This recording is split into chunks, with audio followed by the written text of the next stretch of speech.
नमस्कार साथियों, आप सबका स्वागत है। इस प्रेस कॉन्फ्रेंस की शुरुआत कांग्रेस अध्यक्ष जी मल्लिकार्जुन खड़गे जी करेंगे। वो आपको पहले संबोधित करेंगे। मल्लिकार्जुन खड़गे जी, कांग्रेस अध्यक्ष।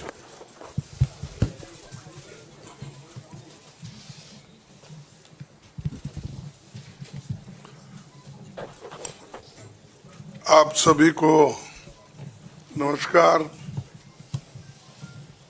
आज इस प्रेस कॉन्फ्रेंस में हमारे नेता पूर्व अध्यक्ष श्रीमती सोनिया गांधी जी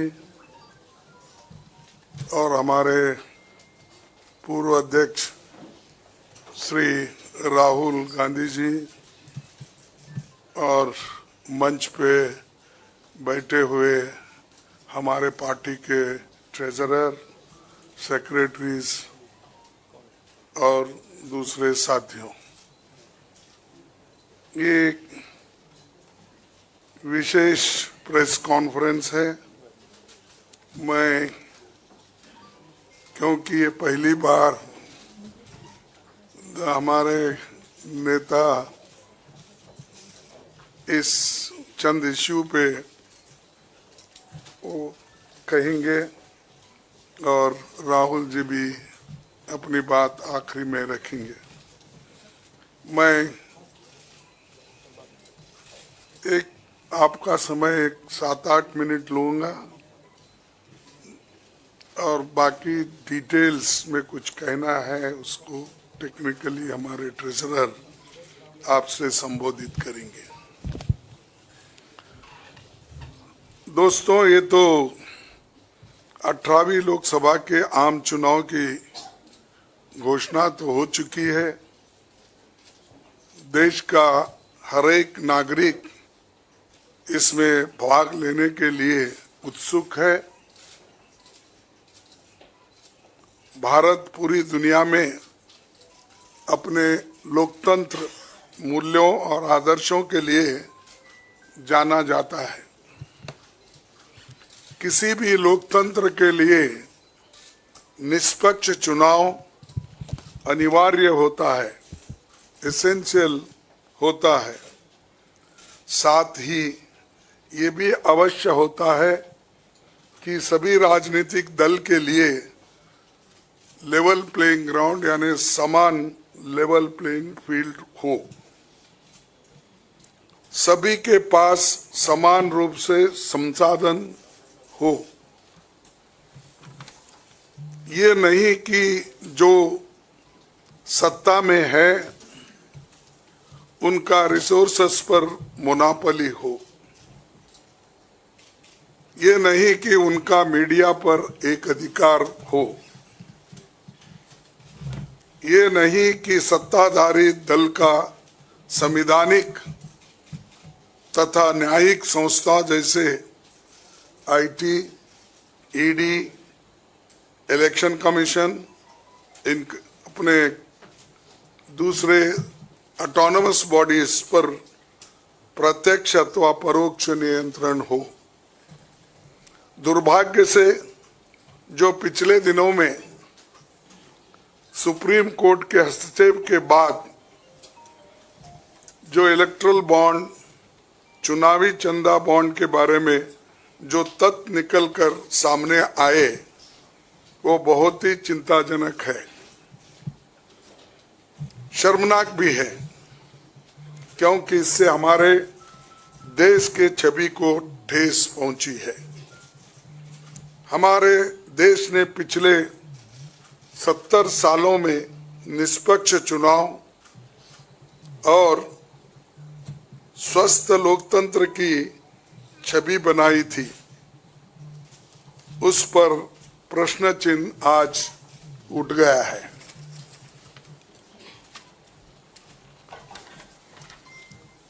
सुप्रीम कोर्ट ने जिस चुनावी चंदा बॉन्ड को इलीगल और अनकॉन्स्टिट्यूशनल कहा, उस स्कीम के तहत मौजूदा सत्ताधारी दल ने हजारों करोड़ रुपए से ज्यादा अपने अकाउंट में भर लिया है। और दूसरी तरफ साजिशन मुख्य विपक्षी दल का बैंक अकाउंट फ्रीज कर दिया गया है ताकि हम पैसों के अभाव में बराबरी से चुनाव ना लड़े और ना लड़ पाए। ये सत्ताधारी दल द्वारा एक खतरनाक खेल है। इसके दूरगामी प्रभाव होंगे, क्योंकि अगर डेमोक्रेसी को इस देश में बचाना है तो लेवल प्लेइंग ग्राउंड होना चाहिए। ऐसा भी नहीं होना चंद देशों में चुनाव हो रहे हैं, 99% वोट एक ही आदमी ले रहा है। ऐसा आपको तो मालूम हो गया रिसेंटली किन किन देशों में ऐसा हुआ है। तो ये सत्ताधारी दल द्वारा एक खतरनाक खेल खेला गया है। इसके दूरगामी प्रभाव होंगे, पर यह स्पष्ट है कि इस तरीके से किसी राजनीतिक दल को असहाय बनाकर चुनाव लड़ने में बाधा उत्पन्न कर और फ्री एंड फेयर इलेक्शन कभी नहीं कहा जा सकता। देश की जनता, एक आम नागरिक एक देख सकता है कि बीजेपी ने चुनावी चंदा बॉन्ड से 56% पैसे हासिल किए हैं, वहीं कांग्रेस को 11% ही मिले हैं। और ये वो पैसे जो बॉन्ड से बीजेपी ने लिए हैं, इसके अलावा जो कैश में इनके पास आता होगा तो कोई अकाउंट ही नहीं है।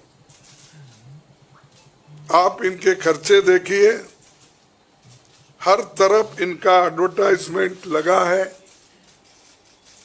और एडवर्टाइजमेंट में भी मोनोपोली बना ली है। प्रिंट मीडिया हो, टीवी हो और सोशल मीडिया हो, इनका बहुत डोमिनेशन है। लेकिन इतने पैसे एक पार्टी जमा कर सकती है, हिंदुस्तान के 70 साल के डेमोक्रेटिक व्यवस्था में ऐसा कोई नहीं किया। ये पहली बार ये सरकार अनेक ढंग से पैसे आज उठा रही है और इनके 5 स्टार ऑफिसेस से बड़े बड़े हर जगह आप देखिए, और 4-4, 5-5 फ्लाइट एक मीटिंग को जाते हैं और उनके पीछे और 2-4 जाते हैं। एक मीटिंग का इतना खर्च होता है तो शायद ही कोई पार्टी, अपोजिशन पार्टी उसका 10% भी नहीं कर सकती मुकाबला। मैं कहना नहीं चाहता कि बीजेपी ने किस तरीके से कंपनियों से पैसे लिए, क्योंकि सुप्रीम कोर्ट तथ्यों की जांच कर रही है। हमें उम्मीद है कि सच्चाई बहुत जल्द हम सब के सामने आएगी। और अंत में मैं देश के संवैधानिक संस्थाओं से अपील करता हूं कि अगर वो फ्री एंड फेयर इलेक्शन चाहते हैं तो हमारी पार्टी को बगैर किसी रोक टोक से बैंक अकाउंट्स का इस्तेमाल करने दे, और जो इनकम टैक्स का क्लेम है वो अंततः कोर्ट के निर्णय के अनुसार सेटल हो जाएगा।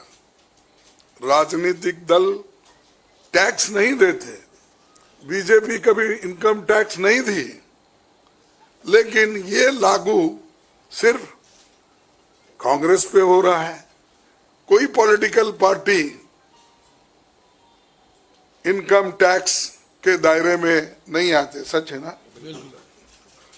सेटल हो जाए। राजनीतिक दल नहीं आते। बीजेपी ने कभी नहीं दिया अकाउंट। इसके बाद भी अगर हमसे ये मांगा जा रहा है तो हम न्यायालय के अंतिम निर्णय का इंतजार कर रहे हैं, क्योंकि हम चाहते हैं कम से कम न्यायालय तो इस बात को देखे, कानून को देखे, रूल ऑफ लॉ और गवर्नेंस जो संविधान के तहत होता है उसके तरफ तो ध्यान दे दो। क्योंकि आज वो हुकूमत में है, कल दूसरी पार्टी आएगी, लेकिन हमको ये लेवल प्लेइंग ग्राउंड जो हमने पहले से बनाया था, नेहरू जी से लेकर हम 89 और बाकी के लोग भी, जब इवन वाजपेयी थे उस वक्त भी ऐसा नहीं था। लेकिन यहाँ ये 18वीं लोकसभा का चुनाव जो हो रहा है, इसमें हम सब देख रहे हैं, ये कुचल रहे हैं, सप्रेस कर रहे हैं और हमको चुनाव लड़ने के स्थिति में वो नहीं छोड़ना चाहते हैं और पैसे को तंग तबाह करके वो एक तरफा इलेक्शन कर लेना चाहते हैं। लेकिन लोग भी होशियार है, इसको जानते हैं और लेवल प्लेइंग फील्ड बने रहने के लिए ये उनके जो बाधक है और जो हमारे अकाउंट्स फ्रीज किए हैं वो तत्काल उसका रिलीज होना चाहिए और हमको चुनाव में डेमोक्रेसी और संविधान को बचाने के लिए लेवल प्लेइंग ग्राउंड होना चाहिए। धन्यवाद। शुक्रिया कांग्रेस अध्यक्ष जी। मैं अभी हमारे कांग्रेस पार्टी के संसदीय दल के नेता श्रीमती सोनिया गांधी जी से गुजारिश करूंगा कि आपको संबोधित करें।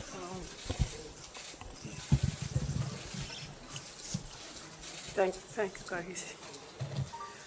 Well, the issue we are taking up today is extremely serious, as Congress President has just mentioned.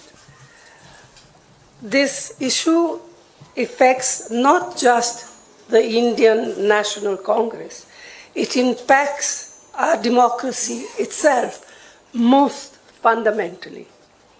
A systematic effort is underway by the Prime Minister to cripple the Indian National Congress financially.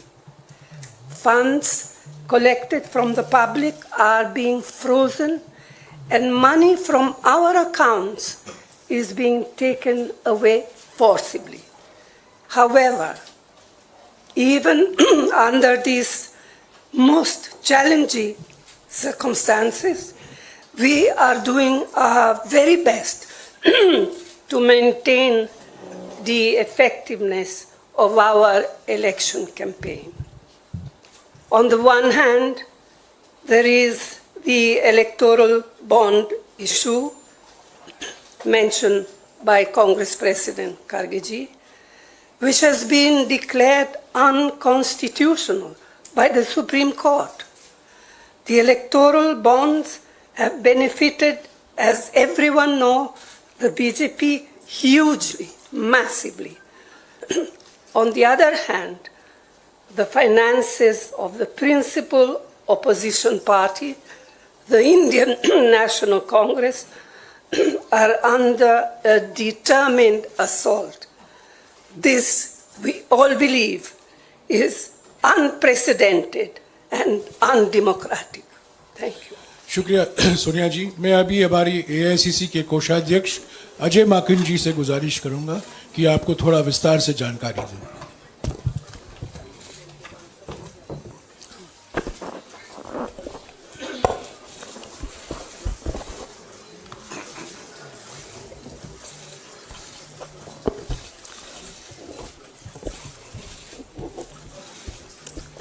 धन्यवाद जयराम जी, आप सब लोगों का बहुत बहुत स्वागत है। अभी हमारे कांग्रेस अध्यक्ष और पूर्व अध्यक्षा ने आप लोगों को बताया कि लोकतंत्र के ऊपर किस प्रकार का खतरा मंडरा रहा है, किस प्रकार से कांग्रेस पार्टी के बैंक खातों के ऊपर हमला हुआ और ये कोशिश करी जा रही है कि फाइनेंशियली कांग्रेस पार्टी को पंगु बना दिया जाए। ये केवल कांग्रेस पार्टी के खातों पे नरेंद्र मोदी सरकार का हमला नहीं है, बल्कि भारत के लोकतंत्र पे हमला है। अगर प्रमुख विपक्षी पार्टी वित्तीय तौर के ऊपर पूरी तरीके से पंगु हो जाए, कोई कार्य नहीं कर सके, पब्लिसिटी के ऊपर पैसा नहीं खर्च कर सके, कैंपेन के ऊपर पैसा नहीं खर्च कर सके, अपने कैंडिडेट्स को पैसे नहीं दे सके, तो फिर चुनाव किस बात का है। और चुनाव की घोषणा हो चुकी है। पिछले एक महीने से हमारे अपने बैंक अकाउंट्स में पड़े हुए 285 करोड़ रुपए का हम इस्तेमाल नहीं कर पा रहे हैं। हम लोगों को पब्लिसिटी के लिए अखबारों के अंदर स्लॉट्स बुक करने, हम लोगों को पब्लिसिटी के लिए इलेक्ट्रॉनिक मीडिया के अंदर स्लॉट्स बुक करने, हमको सोशल मीडिया के अंदर इस्तेमाल करना है, हमको पोस्टर छपवाने, हमको पैम्फलेट छपवाने। अगर हम लोग वो काम भी नहीं कर सकते तो किस प्रकार से लोकतंत्र जिंदा रहेगा और कैसा लोकतंत्र है ये। मैंने पिछले सप्ताह आप सब लोगों के सम्मुख मोतीलाल वोरा जी के समय 2017-18 के एक केस को लेकर के इनकम टैक्स डिपार्टमेंट ने 2017-18 के बेसिस के ऊपर 7 साल बाद में जाकर के हमारे बैंक के खाते अब जाकर के फ्रीज करे हैं, उसकी जानकारी दी। मैंने कहा कि ये 7 साल पुराने कैसे फ्रीज किए जा सकते हैं और टाइमिंग इसका कैसा है। लेकिन मुझे अभी बहुत दुख के साथ कहना पड़ रहा है कि पिछले हफ्ते ये नोटिस हम लोगों के पास में आया है, इसकी कॉपी आप सब लोगों को मिल गई है, आप सब लोगों के आगे ही आप जरा देखिए। ये सीताराम केसरी जी के जमाने का नोटिस हमें पिछले हफ्ते आया। आप सोचिए, सीताराम केसरी जी के जमाने का 1994-95 की असेसमेंट ईयर का नोटिस अब हमारे पास में आया और इसको लेकर के भी आगे आने वाले समय के अंदर फिर से बैंक को फ्रीज करने का और डिमांड लगाने की ये कवायद शुरू होगी। तो ये कौन सा लोकतंत्र है। अगर इसी रफ्तार से जाएंगे तो महात्मा गांधी के समय पे जमनालाल बजाज जब ट्रेजरर हुआ करते थे, उस टाइम पे भी कोई चीज निकाल करके अब इस वक्त इस चुनाव से पहले हमारे अकाउंट्स को फ्रीज किया जाएगा। तो ये किस चीज का लोकतंत्र है। 30 साल पुराना, 31 साल पुराना असेसमेंट ईयर का हिसाब निकाल करके हमारे खाते फ्रीज करे जा रहे हैं ताकि हम लोग चुनाव ही ना लड़ पाए। हम लोगों के पास में मुख्यतः 3 बातें हैं कहने की। हर पॉलिटिकल पार्टी इनकम टैक्स से एग्जेम्प्टेड होती है। कभी किसी ने भी पेनल्टी इस तरीके से नहीं दिया, तो कांग्रेस पार्टी को अकेले क्यों चुना जा रहा है। दूसरा, इसकी टाइमिंग देखिए। 2017-18 का मोतीलाल वोरा जी के टाइम का और 1994-95 का सीताराम केसरी जी का समय, और केवल 1 महीना पहले चुनाव के घोषणा होने से पहले यह काम शुरू किया जाता है। और तीसरा, क्वांटम ऑफ पनिशमेंट देखिए कि कितना बड़ा पनिशमेंट। क्या हमारे सिर्फ 0.07% पूरा 199 करोड़ का कैश में हमारे अपने एमपीज ने अपनी तनख्वाह दी, उसकी वजह से 0.07% की अनियमितता की वजह से 106% की पेनल्टी हमारे ऊपर लगाई गई। 106% की कितना, 0.07% की अनियमितता की वजह से 106% की पेनल्टी हम लोगों के ऊपर लगाई गई है। ये क्वांटम। हम लोगों ने मात्र 30 दिन लेट हम लोगों ने अपने अकाउंट सबमिट करे। ये इनकम टैक्स एक्ट मेरे पास में है, इसका सेक्शन 234F ये कहता है कि सिर्फ 10,000 रुपए की मैक्सिमम पेनल्टी ली जा सकती है अगर कोई व्यक्ति लेट अपना, कोई भी ऑर्गेनाइजेशन या व्यक्ति कोई भी लेट अपना इनकम टैक्स सबमिट करे, केवल 10,000 रुपए। और हमारे ऊपर 210 करोड़ रुपए का, 210.25 करोड़ का 210.25 करोड़ का लियन मार्क कर दिया गया। 10,000 की सिर्फ पेनल्टी, सिर्फ 0.07% का हमारा टोटल अकाउंट में से कैश के अंदर लिया गया। ये कहां का न्याय। 115 करोड़ रुपए फोर्सफुली हमारे बैंक अकाउंट से इनकम टैक्स ऑफिसर्स ने बैंक मैनेजर्स के पास में जाकर के सरकार को ट्रांसफर करा दिया गया। वो अब हमारे पास में नहीं है। 115 करोड़ रुपया बैंक मैनेजर्स को जाकर के एक तरीके से डरा करके, धमका करके इनकम टैक्स ऑफिसर्स ने हमारे अकाउंट से इनकम टैक्स डिपार्टमेंट और सरकार को वापस ट्रांसफर करा दिया। मैंने बताया जैसे पिछले 5 हफ्ते से 1 महीने से भी ज्यादा हम अपने पैसे जो हमारे वर्कर्स ने इकट्ठे करे हैं वो हम इसका उसका इस्तेमाल नहीं कर पा रहे हैं। ये कहां की डेमोक्रेसी है, ये कहां का लोकतंत्र रह गया। तो इसलिए हम आपसे कहना चाहते हैं, ये केवल हम लोग तो अपनी लड़ाई लड़ेंगे, लेकिन ये आप लोगों की भी लड़ाई, मीडिया की भी लड़ाई है, देश की जनता की लड़ाई है। अगर आप इसके अंदर हमारे को समर्थन नहीं करेंगे तो लोकतंत्र जिंदा नहीं रहेगा, ना आप रहेंगे ना हम रहेंगे। धन्यवाद।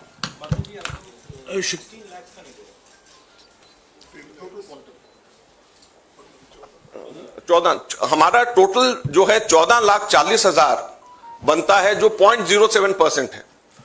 तो सिर्फ 14,40,000 जो हमारा 0.07% है, उसकी वजह से हमारे को ऊपर 210 करोड़ रुपए से भी अधिक का हमारे ऊपर लियन मार्क करके हमारी पेनल्टी लगाई गई है। तो आप सोचिए 14,40,000 के बदले 210 करोड़ रुपए की पेनल्टी हमारे ऊपर लगाई गई है। ये कहां का लोकतंत्र है? शुक्रिया अजय माकन जी। आखिर में मैं राहुल गांधी जी से गुजारिश करूंगा कि वो आपको संबोधित करें।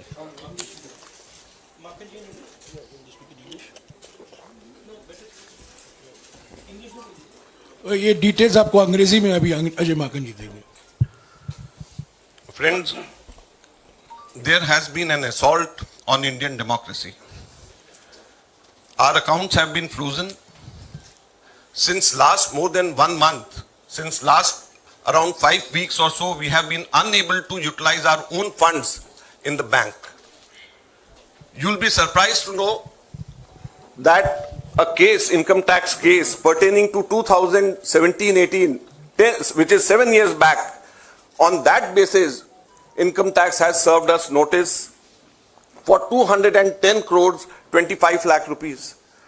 That amount of lien was marked against the Congress party in all our accounts. And effectively, we are unable to utilize our 285 crore rupees, our own money which is lying in the bank. The most important thing is the timing and the exemptions which all the political parties enjoy. When all political parties enjoy income tax exemption, then why is it being slapped on the Congress party? Never it has happened in the past that the BJP had to pay any kind of penalty, any kind of income tax. Then why is it that the Congress party being singled out? The timing is such that 7 years old case, it seems that the BJP was waiting for the elections to come, and just 1 month before the elections were to be announced, they froze our accounts. So imagine how can it be a level playing field? We don't have money to give to our candidates. We don't have money to publish our pamphlets. We don't have money to organize our public meetings. We don't have money to book advertisements in the social media or in the newspapers. So how are we going to fight the elections, or how is democracy still alive in the country where the principal opposition party is unable to spend even a single penny in the elections?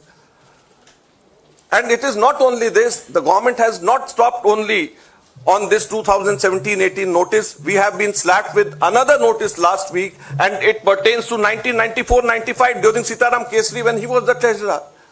So imagine we are being slapped with a notice, income tax notice, 30 years back, pertaining to account 30 years back, and just at the eve of election, so that we are unable, our accounts are crippled and we are unable to use our own money for the elections.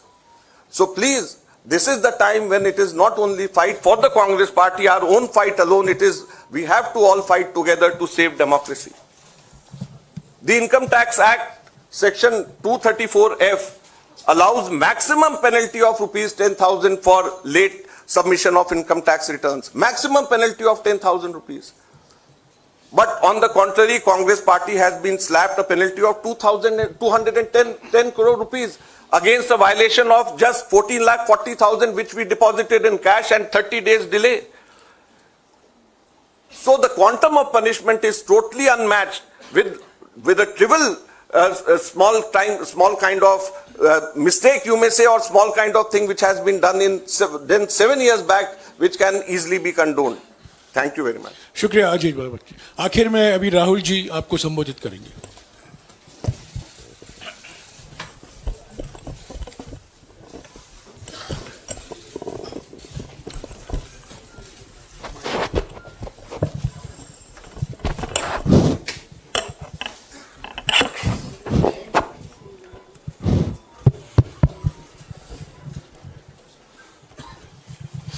Thank you for coming here this morning. If any of you imagine, anybody in the country imagines what happens when your bank account, your ATM card, your entire financial identity is erased, right? You can imagine if it is done to a family, the family will starve to death. If it is done to a business, the business will be crippled. Right? This is what has been done to the Congress party 1 month back. All our bank accounts have been frozen. We can do no campaign work. We cannot support our workers. We cannot support our candidates. Our leaders cannot fly from one part of the country to the other. Forget fly. They can't take a railway train. And this has been done literally 2 months before the election campaign. Why has it been done? One notice comes from the 90s, another notice comes from 6-7 years ago. Quantum amount, 14 lakh rupees. And punishment, our entire financial identity. Right? What's interesting to me is that there are institutions in this country that are supposed to protect the democratic framework. There are the courts in the country, there's the election commission in the country, right? And nothing is happening. The election commission has not even said, wait a minute, you have frozen the bank account of the largest, of one of the biggest political parties, largest opposition in the country. And already our ability to fight the election has been damaged. We've already lost a month. As Makanji said, we are unable to get slots for advertising. We are unable to put ads in newspapers. And so what sort of a democracy is this? This is a criminal action on the Congress party. And it's a criminal action done by the Prime Minister and the Home Minister. It's very clear. This type of activity does not happen without them in today's India. And so the idea that India is a democracy, this is a lie. There's no democracy in India today.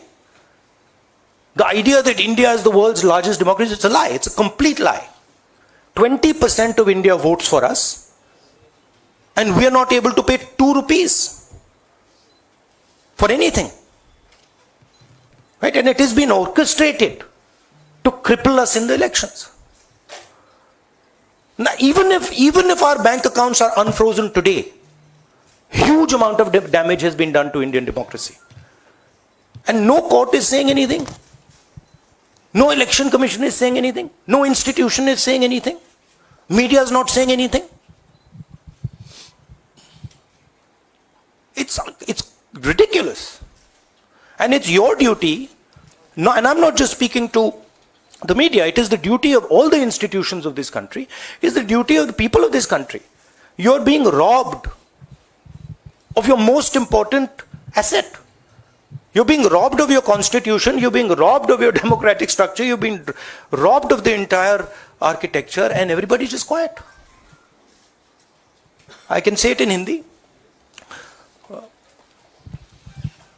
1 महीने पहले Congress party के सारे bank account freeze कर दिए गए। आप सोचिए, आप किसी परिवार के बैंक अकाउंट फ्रीज करिए, किसी व्यक्ति के बैंक अकाउंट फ्रीज करिए, किसी बिजनेस के बैंक अकाउंट फ्रीज करिए, किसी भी संस्था के बैंक अकाउंट फ्रीज करिए, होता क्या है? एकदम खत्म हो जाता है। अगर आपने किसी परिवार का बैंक अकाउंट फ्रीज कर दिया, भूखे मर जाते हैं। वो कांग्रेस पार्टी के साथ किया जा रहा है। 1 महीने पहले यह हुआ, और किसी संस्था ने, हिंदुस्तान की संस्था ने, किसी कोर्ट ने, किसी इलेक्शन कमीशन ने चूं तक नहीं कहा। सब ड्रामा देख रहे हैं। 20% हिंदुस्तान के लोग कांग्रेस पार्टी को वोट देते हैं। हम 20% लोगों को रिप्रेजेंट करते हैं। और आज हम रेलवे टिकट नहीं खरीद सकते, आज हम अपने नेता को एक शहर से दूसरे शहर नहीं भेज सकते, हम एडवर्टाइजमेंट नहीं लगा सकते। और क्यों? 14 लाख रुपए 7 साल पहले 14 लाख रुपए का इशू है और 200 करोड़ रुपए का फाइन, और सारे के सारे बैंक अकाउंट फ्रीज कर दिए। जब इनकम टैक्स, ये दिखाना मुझे जरा, सॉरी क्या 200 करोड़, जब इनकम टैक्स, साफ इनकम टैक्स की जो एक्ट है साफ कहता है कि ज्यादा से ज्यादा 10,000 रुपए का फाइन लगेगा।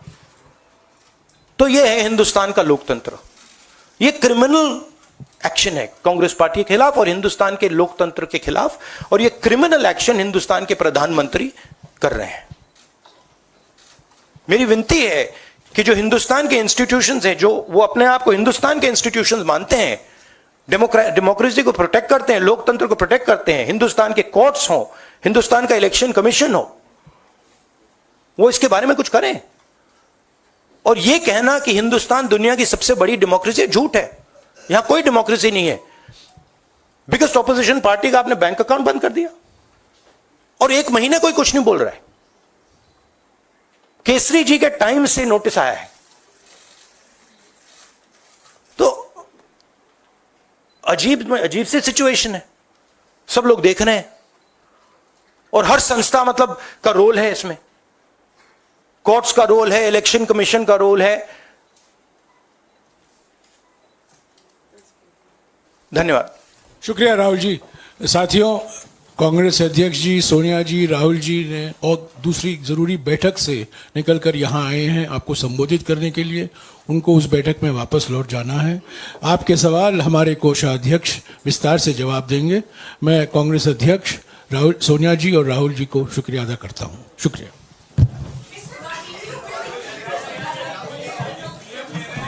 No, 1 second.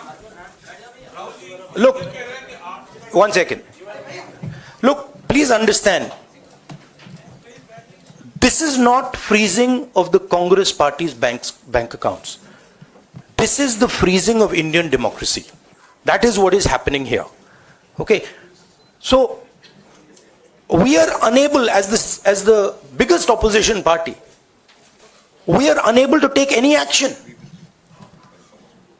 There's no action we are able to take. We cannot send our leaders anywhere. We cannot book advertisements. We cannot do anything. What else is it if it's not an assault on democracy? Thank you.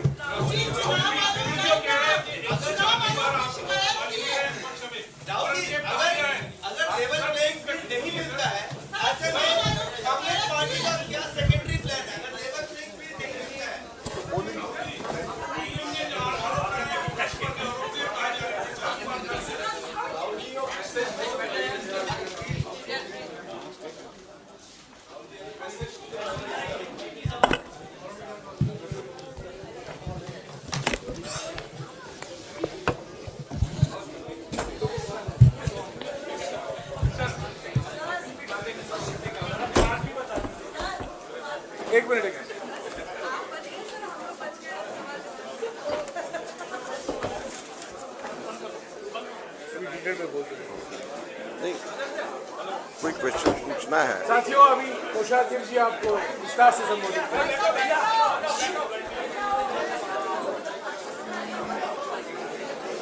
शुरू कर दो यार।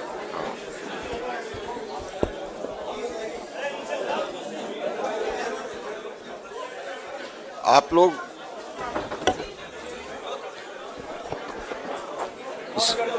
हाँ,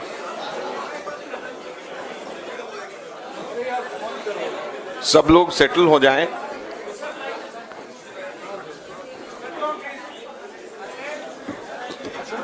सब लोग settle हो जाएं। अभी जैसे हम लोगों ने विस्तार से बताया कि किस प्रकार से हम लोगों के बैंक अकाउंट्स के ऊपर हमला हुआ, अकाउंट्स को एक तरीके से पूरा फ्रीज किया गया, लियन मार्क करे गए हमारे 11 अकाउंट्स कुल 4 बैंक्स के अंदर थे और कुल 210 करोड़ से भी अधिक कुछ बैंक्स के अंदर 135 करोड़, कुछ बैंक्स के अंदर 75 करोड़ रुपए के नोटिस दे करके लियन मार्क किया गया। और इसी बीच में इनकम टैक्स ऑफिसर्स ने खुद जा करके बैंक मैनेजर्स के पास में जाकर के हमारे बैंक से जबरदस्ती हमारे पैसे इनकम टैक्स के अंदर ट्रांसफर कराए, लगभग 115 करोड़ 32 लाख रुपए के अमाउंट के। और वो पार्टी जिसको पूरी ताकत के साथ में चुनाव के अंदर लोकतंत्र की भूमिका निभानी चाहिए, वो पार्टी चुनाव के अंदर लोकतंत्र की भूमिका निभाने की जगह इनकम टैक्स के ऑफिसेज, बैंक के मैनेजर्स के पास में और कोर्ट्स के ऑफिसेज के ऊपर चक्कर काट रही है, वकीलों के साथ में मीटिंग कर रहे हैं बनिस्बत इसके कि हम लोग किस तरीके से लोकतंत्र के इस पर्व में हम शामिल हो, उसकी तैयारी करने की जगह। तो आप समझ सकते हैं कि जब हमारे ना केवल रिसोर्सेज बल्कि हम लोगों का समय, हम लोगों की पूरी ताकत इस काम में लगने की जगह कि कैसे लोकतंत्र के पर्व में शामिल हो, उसकी जगह के ऊपर कैसे अपने बैंक अकाउंट के अंदर अपने पैसों को बचाया जा सके, उसमें लगे तो किस तरीके से लोकतंत्र के अंदर लेवल प्लेइंग फील्ड हो सकता है। तो इस बारे में मैंने पूरी अभी जानकारी दी है। आप लोग कोई प्रश्न इस पे पूछना चाहें, और मेरा स्टेटमेंट भी सर्कुलेट हुआ है, आप लोग कुछ प्रश्न पूछना चाहें तो बेशक आप पूछ सकते हैं।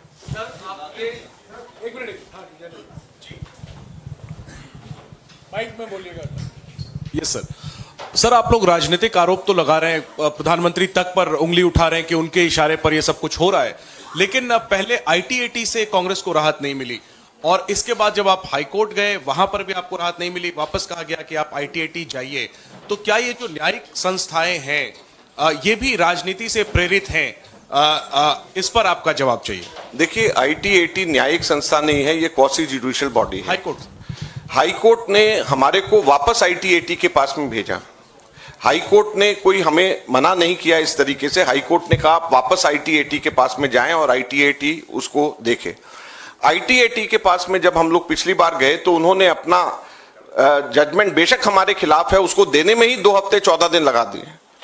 तो आप समझ लें कि जहां पे 1-1 घंटा इस वक्त हमारे लिए कीमती है, वहां पर वापस आईटीएटी से क्या जाकर के न्याय मिलेगा। और आईटीएटी का जो दिल्ली में हेड करते हैं वो चार्टर्ड अकाउंटेंट है और वो जो है क्वासी जुडिशियल बॉडी है, हम सब लोग जानते हैं।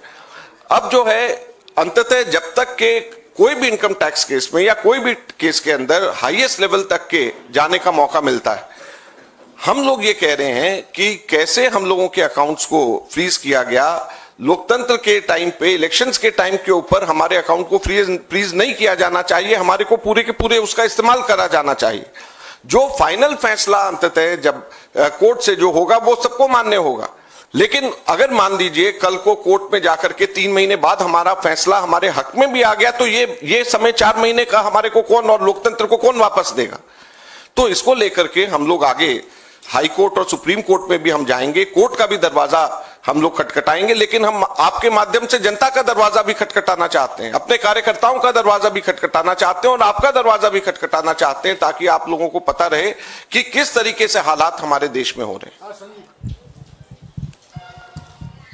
माकन जी, अभी the Congress president said that ये एक खतरनाक खेल खेला जा रहा है and the other Congress leadership said that this is an assault on democracy. जैसे prime minister has been continuously saying that India is the mother of democracy, और is India heading, जैसी सिचुएशन है where the finances of the principal opposition party is being crippled, तो ऐसे में क्या is India heading towards a country like other dictatorship countries? Is it heading where the elections is one-sided and 95% votes goes? As the treasurer of principal opposition party, I can say there is no democracy.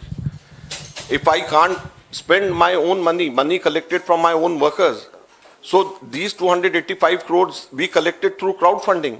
It also included Youth Congress's membership money, it included our membership money, it included NSY's money. So if we can't spend our own money, where is democracy?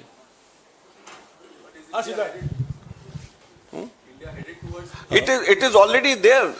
Not why headed. It is already if the present situation is not a democratic situation where the principal opposition party doesn't know how to contest election, how to send money to its candidates. Madhav sir, आप लोग किए एक आपने तकनीकी पहलू तो आप income tax का सब बता रहे हैं, लेकिन बात आज आप लोगों ने मंच से राजनीतिक करी है, राजनीतिक पहलू पे बात करी है। तो एक दरवाजा जो है वो राष्ट्रपति का भी है, जहां पर आप कॉन्स्टिट्यूशन को बचाने की और डेमोक्रेसी को बचाने के लिए आप पहल कर सकते हैं। क्या वो रास्ता खुला हुआ है? और साथ साथ अपोजिशन की सभी पार्टियां, इंडिया ब्लॉक को भी आप साथ में लेके वो दरवाजा खटखटाएंगे क्या? देखिए, हम लोग लोकतंत्र को बचाने के लिए सभी दरवाजे और सभी जो भी लोकतांत्रिक तरीके हैं उनको हम अपनाएंगे। कोई भी ऐसा दरवाजा नहीं है जिसको हम छोड़ेंगे और कोई भी लोकतांत्रिक तरीका ऐसा नहीं है जिसको हम अपनाने से परहेज करेंगे। हर लोकतांत्रिक तरीका अपनाया जाएगा और हर लोकतांत्रिक दरवाजा लोकतंत्र का खटखटाया जाएगा, क्योंकि ये लोकतंत्र को बचाने का सवाल है। सर, आप कांग्रेस के कोषाध्यक्ष हैं और वाकई आपके लिए बहुत चिंता का विषय है, क्योंकि पैसा आपके पास नहीं है, फ्रीज है। सर, सवाल ये है कि आप लगातार, राहुल गांधी ने भी कहा, आप भी कह रहे हैं कि लेवल प्लेइंग ग्राउंड नहीं है आपके लिए। तब आपके पास ऑप्शन क्या बचता है? क्योंकि लोकसभा चुनाव बिल्कुल मुहाने पर है और ऐसे में जब आपके पास संसाधन नहीं होंगे तो चुनावी मैदान में क्या उतरेंगे? इसको लेके क्या विकल्प आपके पास? देखिए, हम लोग सभी विकल्प जो लोकतांत्रिक विकल्प हैं उसको हम लोग अपनाएंगे। हम कोर्ट के, न्यायालय के सबसे बड़े दरवाजे तक के हम लोग जाएंगे, खटखटाएंगे और जो भी लोकतांत्रिक तरीका है जमीन पे उतर करके लड़ने का, अपने कार्यकर्ताओं के पास में जाने का, अपने कार्यकर्ताओं से अपील करने का कि हम लोगों को मदद करें, कैंडिडेट्स को डायरेक्टली मदद करें, ये सब चीजें हम लोग करेंगे आगे आने वाले समय में। आप देखिए, लेकिन कांग्रेस की टॉप लीडरशिप ने संज्ञान लिया, आपके सामने बताया, चिंता जाहिर करी, ये इसको हम आगे और लेकर के जाएंगे। अजय जी, यहाँ पर लगातार बात हो रही है, कल पहले चरण का अधिसूचना भी जारी हो गई। क्या कारण है कि कांग्रेस अभी तक चुनाव आयोग के दरवाजे नहीं गई है? जो इस पूरी जो कार्यप्रणाली है उस पर उसने साफ तौर पर कहा था अपनी प्रेस कॉन्फ्रेंस में कि सबको समान अवसर मिलेगा और ये चुनाव आयोग की जिम्मेदारी है। हम लोग सुप्रीम कोर्ट भी गए हैं और हाई कोर्ट भी हम लोग गए हैं। ऐसा नहीं है कि हम लोग जो भी लीगल हमारे पास में पोजीशंस हैं उसका हम इस्तेमाल नहीं कर रहे। हम लोग सभी लीगल वेन्यूज जो हैं उसका हम इस्तेमाल कर रहे हैं और हमारे पार्टी के अंदर जो टॉप लीगल ब्रेन्स हैं, अभिषेक सिंघवी, चिदम्बरम, तनखा जी, सलमान खुर्शीद जी, सभी के सभी लोग इसमें हम लोगों को एडवाइस दे रहे हैं और हम लोग इसको हर दरवाजे पे हम जा रहे हैं। मोहित ने जो सवाल पूछा उसी के एक्सटेंशन में मैं आगे पूछना चाहती हूँ, अगर कोई और रास्ता नहीं रहता है, क्या आप लोग इस पे भी विचार कर रहे हैं कि आप चुनाव बाइकआउट कर दें? नहीं, ऐसा नहीं है। सर,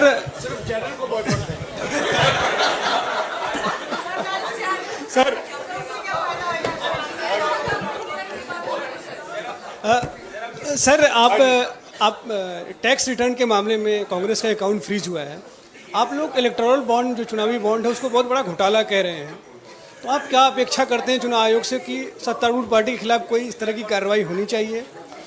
देखिए, हमें इस बात की खुशी है कि सर्वोच्च न्यायालय ने इसका संज्ञान लेकर के स्टेट बैंक ऑफ इंडिया को फोर्स किया है कि वो इसके बारे में बोले और सुप्रीम कोर्ट और इलेक्टोरल बॉन्ड के संदर्भ में हम लोगों ने भी कुछ कार्रवाई करी है। उसको हम अलग से प्रेस वार्ता के माध्यम से हम लोग आपको बताएंगे और उसके ऊपर भी हम लोग कार्रवाई कर रहे हैं। और हम सबसे पहले सुप्रीम कोर्ट को बधाई भी देना चाहेंगे कि उन्होंने स्टेट बैंक ऑफ इंडिया को बाध्य किया कि वो सारी की सारी बात बताए। और आगे अब हम ये भी उम्मीद करते हैं कि स्टेट बैंक ऑफ इंडिया के माध्यम से या किसी भी तरीके से सुप्रीम कोर्ट ये बाध्य करे सबको कि किस कंपनी ने किस पॉलिटिकल पार्टी को पैसा कितना दिया है और कब दिया है, इस चीज की भी जानकारी सार्वजनिक हो। तो केवल ये जानकारी सफिशिएंट नहीं है, काफी नहीं है कि किस पॉलिटिकल पार्टी ने कितने बॉन्ड्स खरीदे और किस कंपनी ने कितने बॉन्ड्स खरीदे और किस पॉलिटिकल पार्टी ने कितने जमा कराए। ये मैच भी होना चाहिए कि किस कंपनी ने किस पॉलिटिकल पार्टी को और किस तारीख को दे। जब तक वो तथ्य सामने पूरा नहीं आएगा, जब तक इसमें सही मायने में सारी बातें साफ नहीं होंगी। अजय सर, एक न्यूज़ 18 के राइजिंग इंडिया में पीएम ने विपक्ष पर आरोप लगाया, वो कहा है कि मुझे 104वीं बार गाली दी गई है, औरंगजेब कहा गया है। 2014 से पहले भ्रष्टाचार बड़ा मुद्दा था, आज भ्रष्टाचार पर एक्शन हो रहा है, इसलिए विपक्ष बौखलाया हुआ है। भ्रष्टाचार के ऊपर कौन सा एक्शन हुआ है? कोई भी एक्शन नहीं हुआ। भ्रष्टाचार के ऊपर जो एक्शन होना था वो 2014 से पहले ही हुआ है। जितने भी लोगों के ऊपर केसेस बने वो 2014 से पहले ही बने, 2014 के बाद तो कुछ नहीं हुआ है।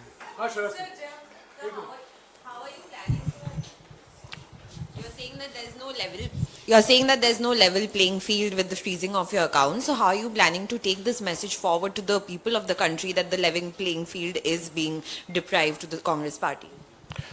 Well, we are taking it through the press conference. This is the first step which we have done, and it is not the first time that I am doing so. This is my third press conference on this issue. So after 2 press conferences, which I did alone, I thought that it is very much required that the senior leadership also should be present so that it passes on to the people. So I am very happy. We are happy. I thank Jairam Ramesh ji. He could organize senior leadership also speak on this issue. Tomorrow, PCC presidents across the country and also our ex-chief ministers across the country, they are also taking up this issue through various press conferences. And then we are going to hit the ground also on this. So we have a plan in place and we are going to take up. Sir, yesterday the Home Minister reiterated that the electoral bonds is basically to remove the black money. It was in some level able to do so, but the Congress party and the other opposition parties are frustrated because the old system of hafta vasuli or the cut money is not possible anymore. That is why they got 5 times more than the principal opposition party. They've got 5 times more than the principal opposition party. That is why they are unable, the SBI is unable to tell so far which company has given how much to a political party and when.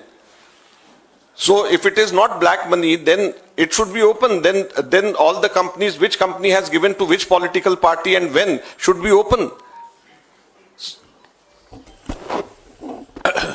Let me answer your question. We have done an analysis, which I will be putting out shortly.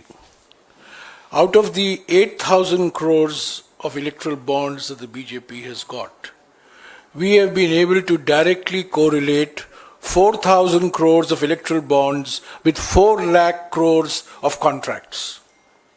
This is Chanda Do, Dhanda Lo. That's all it is. This is Chanda Do, Dhanda Lo. 4,000 crores out of 8,000 crores is directly linked with 4 lakh crores worth of contracts awarded by the government of India, not by any state government, awarded by the government of India. So the Home Minister should get his facts right. Thank you.